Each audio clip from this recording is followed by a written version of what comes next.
Now, on 105.9 FM and streaming worldwide on the WMAL app. O'Connor and Company. Well, good morning, one and all. Rabbit, rabbit, rabbit. Happy May Day, the 1st of May. It's going to be May. It is 7:07 a.m. right here on News Talk 105.9 WMAL. We are making sense of the news. I'm Andrew Langer in for Larry O'Connor today alongside Mercedes Schlapp. Good morning, Mercedes. It's been a great morning so far. It has flown by as it always does when you and I get together. Going to be joined in a little bit by Nick Minnock from WJLA ABC 7 to talk about this situation down in Loudoun County, the aquatics director being fired for doing her job. But joining us right now, because, of course, we hit the first 100 days of the Trump administration. We've got Dr. Ben Carson joining us, the former Secretary of Housing and Urban Development under President Trump, founder and chairman of the American Cornerstone Institute, also with LittlePatriotsLearning.com. And Dr. Carson, listen, let me, someone who was inside the first term, what are your thoughts on the first 100 days of Trump Part 2?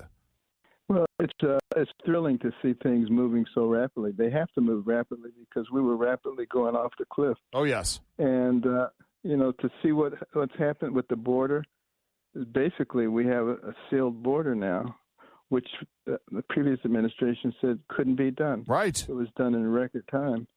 And then we see real leadership. We had a void in leadership on the world stage for 4 years. And look how much deterioration occurred during that time. Now we see somebody who has a plan, who understands, for instance, the implications of Iran getting a nuclear weapon and is taking appropriate steps, which makes a big, big, big difference. Someone who understands the importance of education because, the United States of America used to be a model of education. And now look at us on international surveys. We rank near the bottom with STEM areas. That's not going to be helpful to us in the future. He understands that. Getting us back to a point of energy independence. Tremendous progress made in that area already. Prices are coming down. That has a domino effect in a positive way. Going to announce today the establishment of the White House Faith Office. So important that we bring back those principles of loving your neighbor instead of trying to cancel your neighbor. Amen to that. Of taking care of people who can't take care of themselves, of having values and principles that govern your life. These are some of the things that made us into a great nation. Yeah, Dr. Ben Carson, we were there during the first administration. Give us your sense, your comparison of what you're seeing from the first administration to this administration right now. Well, I see a lot more cohesiveness in this administration. I think one of the lessons that was learned the last time is that you really have to have a cohesive team that is willing to work together because the government has many interlocking parts, and when they're working in conjunction with each other, you can make a lot faster progress. And last time there were some people who perhaps weren't completely aligned philosophically. I love that understatement, Dr. Carson. Go ahead. I'm sorry. And that made a big difference, in terms of the leaks, in terms of people who are trying to thwart your plans. And we're not seeing that this time, and that's why things are moving along so rapidly. So I'm thrilled to see that. And, the people who are most negative, obviously, are the press. Right. Because they don't really want to see success. Right. But, it takes a while to set the stage. When we've been heading down the wrong path for such a long time, it doesn't turn around on a dime. And I think a lot of people realize that. Well, tell us a little bit about the Cornerstone Institute, the work that you're doing there, and how this is playing in. What kind of recommendations are you guys making in terms of agenda setting? Well, it's so perfect what we're doing because, faith, liberty, community, and life, those are the four basic cornerstones. And, those are right along the lines of the things that the president is doing with the establishment of the White House Faith Office, which will be talked about significantly today. Today's the National Day of Prayer. Oh, yes, of course. Which is being honored. You know, I asked President Trump a few months ago, where'd you get all this energy from? I said, you're older than I am. I don't have that much energy. And he said, God. I think the thing that happened in Pennsylvania really made an impression on him. And then, he's established a task force to eradicate anti-Christian bias. Right. That's right in line with liberty, which is the second pillar, and a task force to recommend, further presidential and legislative actions that will be necessary to rectify some of the past wrongs and protect Americans' religious liberties. And then community. What's being done with education is perfect in terms of what's good for the community. And the executive orders that direct the Secretary of Education to take all the necessary steps to facilitate the closure of the Department of Education, return education to the states, parental rights, once again, looked at as beneficial.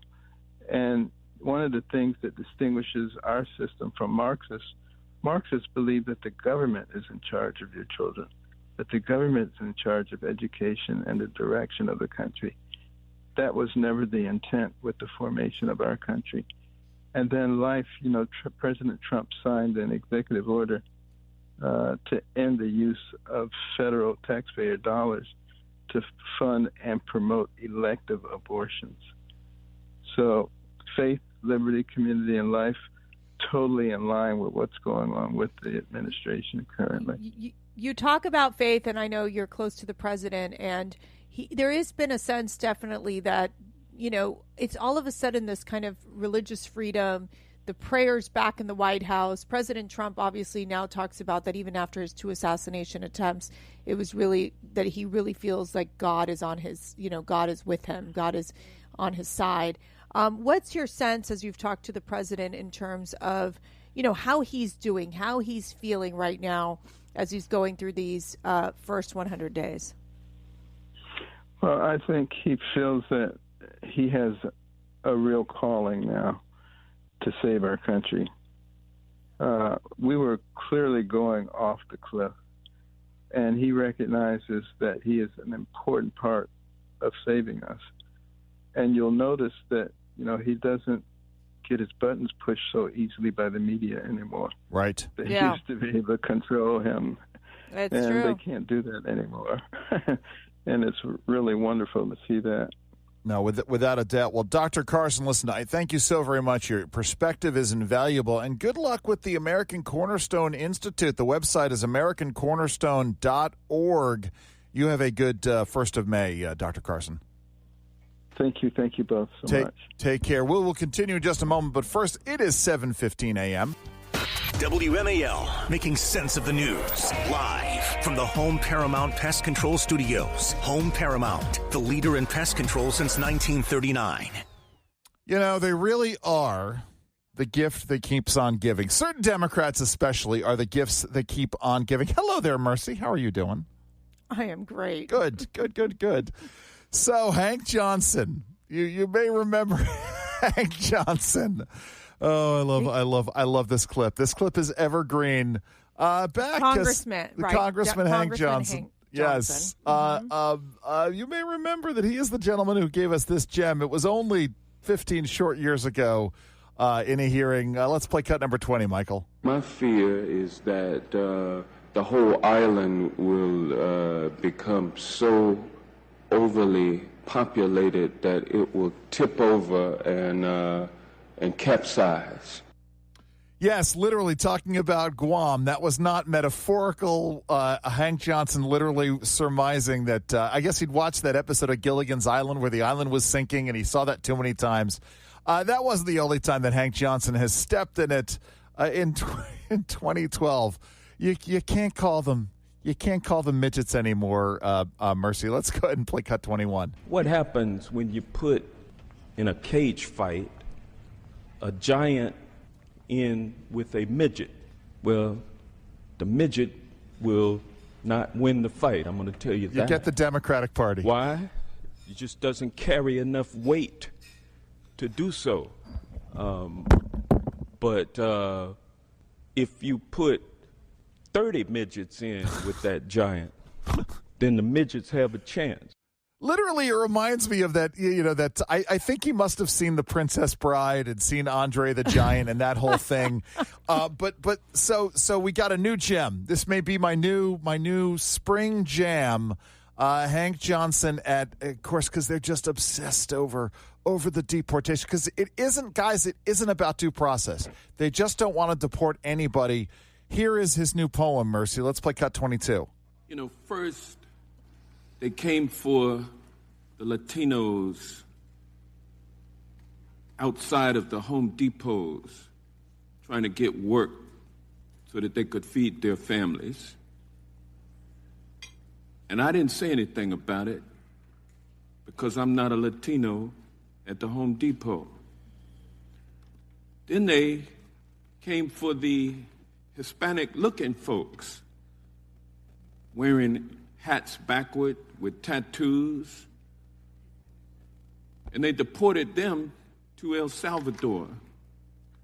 And I didn't say anything about that because I don't wear my hair backward, and I don't have any tattoos, and I don't look like a Latino. Then they came for the Latinas at home taking care of the children. Scooped up the Latinas and the children, some of whom were American citizens, one of whom was receiving treatment for cancer. Okay, we can end it, and so on. And so I'm sorry, Mercy, go ahead. And then they came for Mercedes because she's sitting doing Latina. whatever. Yes. So let's step back. Okay, please. Hank Johnson is a congressman Yes. from Georgia, a congressman literally representing constituents in Georgia, and this is the best they can send to DC. Right. Seriously, it is so insane. Hold on. And you wonder why the Democrats can't even pull it together. Forget everything that I said in the last Hank hour Johnson about David Hogg challenging primary opponents. You know something? If David Hogg wants to challenge Hank Johnson, I'm all in favor of it. All in favor. If he wants to send somebody and get rid of Hank, because I think David Hogg is talking about the Hank Johnsons of the world. I'm sorry, Mercy. I rudely interrupted you. Go right ahead. Maybe. But it just shows how. The IQ is so low. It's almost disturbing. Like the mere fact that he's trying to make a case, trying to talk about deportation with the poem, saying Guam's going to tip over and capsize because it's too populated. You have to wonder if Congress is just getting dumber and dumber and dumber. Well, seriously. Again, listen, I will say this much. This is what David Hogg wants, right? He wants to refine. He wants to streamline. He wants to get, he wants to make them more radicalized here. But that's just it. It's funny because one of my left-leaning friends that I went to high school with posted on social media, I guess the New York Times is coming out with some hit piece about the inside deals between Donald Trump and the president of El Salvador. It's going to be some bombshell piece, which we know is just going to blow things away. But this, at the end of the day, right, the obsession, the claimed obsession is not with due process. Don't buy into this. Because let me tell you something, folks. If you talk to one of your left-leaning friends, if they're still talking to you, because we all know that they're the ones who stop talking to you if you have any kind of support for Republicans or Donald Trump or what have you. But if you have any of them who are still talking to you and they're asking questions, ask them at the end of the day, let's assume for a moment that we were able to give every illegal migrant, everyone who circumvented the process to come here illegally, let's assume that we gave them all due process and it was adjudicated they could all be deported. Where would they be then? Because I guarantee for you that they will say to you, well, no, even if we gave them due process, I don't want them to be deported. They should stay here for whatever reason. Well, here's the problem is that when you're dealing with this due process issue, there's something that I don't think many people are talking about, which is the backlog of these legal cases. 100%. So to get a hearing in these immigration cases, it takes over 4 years. Right. So you're telling me that you're going to have a illegal criminal alien roaming the streets of Washington, D.C., or Fairfax County, or somewhere in Montgomery County, or Prince William County, literally for 4.5 years, and we do nothing because of due process? Right. This is crazy. This is why this is more of a national security emergency than we've ever seen. This backlog issue 100%. is for real. And this idea of due process, yes, absolutely critical, so important. But we are dealing right now in very uncharted territories where these individuals, it's going to take 4 years, 5 years to even get a first hearing in. And this is by design. They did this by design because they knew that once they let all of these people in, it would be impossible or next to impossible to ferret out without having to make substantial changes to how we do things. This is classic Marxist dialectic. You break the system so that you can remake the system in the Marxist image. We've got so much more to get to right now at 7:24 a.m.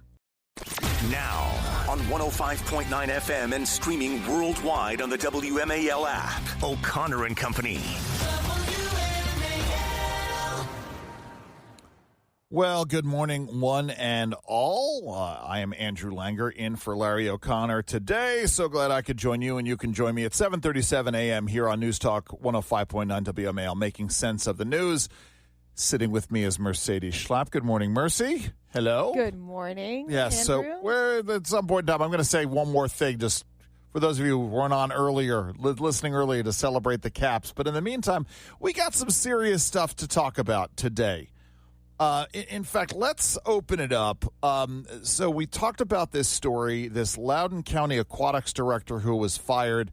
She sat down with Nick Minnock from WJLA ABC 7 to talk about being fired. Let's play cut number 24, Michael. So Christina sat down with the employee to tell them how they could improve their performance. After that, Christina got pulled into her boss's office. And they said, this is going to be a hard conversation, but we're parting ways with you. And they said, you told another employee that this employee is transgender. And I said, can I get some examples? Can I be told when I said this? What did I say? It doesn't matter. That's why we're letting you go.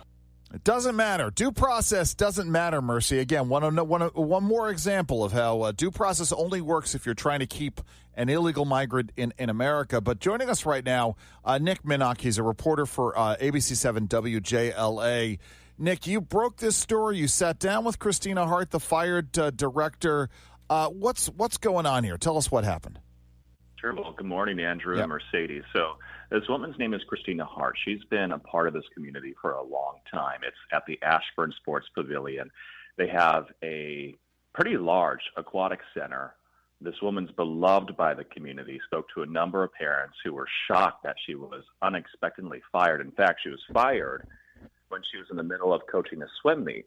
That's when the email went out to parents that she was being fired. Wow. Well, she said the trouble started last year when she had to book tickets for 5 of her employees to go to a swim coach meeting down in Florida. And so if you've ever bought a plane ticket, you know you have to put your full legal name on the plane ticket. It has to match your ID. Well, one of the other coaches dropped the flight itinerary in a group chat amongst the small group of employees, and one of the employees got upset that their full legal name was on the plane ticket Oh, when my their full God. legal name does not match their gender identity. Oh, she dead named him. Her, it, whatever. Sorry. Go ahead. And so this employee went to management, filed an HR complaint, and this was during the time when the employee's performance was declining, according to Christina. She said she went to her boss 29 times about declining performance, everything from concerns about supervision to children to distracting the only lifeguard that sports pavilion has, who was supposed to be watching children in the pool. So she had some serious concerns about this employee, and this is how it ended. It's amazing. I mean, it really is just the double standards at work. Mercy, I'm sorry. Go right ahead. So is Christina Hart, is she thinking of seeking legal advice on basically suing the aquatic center? I mean, what's your sense on what she can do next? I mean, what rights does she have? Yeah, I know she and her husband are talking to an attorney. They haven't filed any kind of lawsuit, and if they are, they haven't discussed that with me yet. But I know she has a GoFundMe page. I know she's raising money for legal counsel. It's expensive. I know probably half of their family's income is now lost because of this. So I know that's what they're looking at right now. I do know there's a town hall. It's expected to be on May 20th. And we have the details on our website, WJLA.com, for folks who want to attend. I believe a representative of the HR company that fired Christina will be there, so members of the community can weigh in. And I know a lot of people are calling for them to reinstate her to her old job because she built that program from the ground up. Right. She says.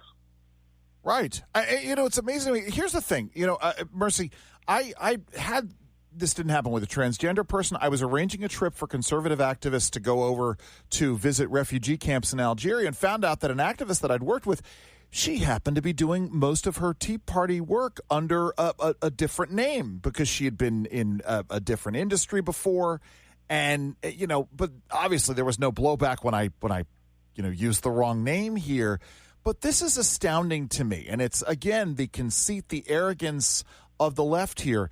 You dead name someone, which is this weird term that they use, and you can get this, it's not swift, but you can get this full retribution on here. I mean, this is a shame. I mean, Nick, talk about Christina Hart's sincerity, her love for the community. I mean, obviously, we talk about the income, but the community relationships are what's important here, aren't they? Right. So we spoke to a number of families, including a woman named Jacqueline Porter. She has 2 young kids. Her kids have been going to the sports pavilion for years. And her little girl, you can see in the interview, is quite shy. I was trying to interview the little girl. She didn't want to talk. But as soon as the interview was done, she ran up to Christina, gave her this huge hug, which shows how this little shy girl just had built this connection with this other person who was not a member of their family. So that is one example of how kids really connect with this woman, how parents trust her with their kids. I mean, when you have kids, right, and you're talking about a big pool, you need an adult who you trust fully to watch the kids in the pool. Something could go wrong. So it was really interesting to see that. You can see it in the pictures and the video of how these kids trust her. And so many people are sad and she's gone. So we've seen this transgender employee did not speak with you or give any comment, but the general manager, Gail Torrio, in an email saying, we remain committed to ensuring the strength and continuity of our aquatics program and to support the community we serve. Obviously not addressing the issue at all. Did you hear from anyone else that could have given you any insight as to, how this happened, why it happened? Sure. So, yes, I did reach out directly to the employee who allegedly complained about Christina, reached out to Gail, who's the general manager, and I believe she works for the HR company that fired Christina. And so they declined to speak to us. They wouldn't even give us a call to go on background, kind of give us any more insight if there was more to the story here. They just sent us that statement you read. But I think more is going to come out, right? Because I think the community, now that they know Christina's story, they're going to be digging for answers, and I think more is going to come out on this. Well, there you go. And the full story, the interview is on the WJLA website, www.wjla.com. Nick, thank you for bringing this to our attention, and we look forward to hearing more. The hearing is on, you said May 21st? 20th. May 20th. Thank you for that. Well, listen, thank you so very much for joining us today. Thank you. Take care. Yeah, more in a moment. It's 7:44 here on WMAL. WMAL's Vince Colonnese, weekdays at noon on 105.9 WMAL, making sense of the news. All right. I will admit this. I was, and still am to an extent, a fan of Crosby, Stills, Nash & Young, Crosby, Stills, Nash. I was a fan of Buffalo Springfield. Neil Young. Listen, again, we could separate the politics, but what is old is new again. Neil Young has a sequel. You might remember he did a song after 9/11 when he was slightly red-pilled called Let's Roll. But he seems to have lost all of that. He did a tribute concert, big benefit concert over the weekend down in Los Angeles. He's got a song called Let's Roll Again. By the way, let me just add, sequel songs almost never work out. Let's Twist Again by Chubby Checker, not as good as The Twist. Sequel by Harry Chapin, not as good as the original Taxi. But anyway, let's hear a little snippet from Neil Young's Let's Roll Again. All right, we got to stop it. It's kind of like his version of a rockified "This Land Is Your Land." Here are the lyrics. Come on, Ford. Come on, GM. Come on, Chrysler. Let's roll again. Build something special that people need. Build a safe way for us to meet. Build us something that won't kill our kids and runs real clean. If you're a fascist, get a Tesla. It's electric. It doesn't matter. Come on, America. Let's get in the race now. China's winning. They're making cars over in China. They're way ahead. That's hard to swallow. Bob Dylan, he ain't. But, it is amazing to me. They created this situation. They have worked to destroy the American automotive industry, and yet here is Neil Young. This is just nutty to me. I'm sorry. I know, Mercy, you're very disappointed. You're a huge Neil Young fan. No, I'm actually not, because I grew up in Miami as a Cuban and didn't even know who Neil Young really kind of was. So don't worry about me. Yes. But I'm telling you, I think this is how deranged, like this whole Trump derangement syndrome, it goes deep into even Hollywood and all these musicians that just can't stand it. And it's not just Donald Trump. It's the Elon derangement syndrome as well. It's this obsession they have with Elon Musk. I know whenever there are protests in Washington, D.C., they usually have a photo of Elon Musk and basically saying, F Elon, like they cannot stand him. Why? Because a lot of them bought his cars. Right. And now they're pissed. They're like, what did I do? I just handed money over to Elon Musk. It is not politically expedient anymore, not politically acceptable. He is out of the mind. It is very Orwellian how they go and they do this. He was the favorite. I was just watching the other day. There was a snippet from the TV show, The Big Bang Theory. Elon Musk doing a cameo appearance there, because that's when they loved him. But because, oh my God, he uttered the words, "I support Donald Trump," he is politically unacceptable. Therefore, anything he says or does must be destroyed. That's just it is amazing to me. It is 7:53 here on O'Connor and Company, WMAL. Kamala is back. Plus, Tim Walz is the human embodiment of Fozzie Bear. And Donald Trump had a cabinet meeting yesterday. I love these cabinet meetings. I love getting this vision of this. Plus, going to do a little bit more celebration of the Caps winning their playoff game last night. I'm Andrew Langer. She is Mercedes Schlapp. This is O'Connor and Company on WMAL. It is 8 a.m.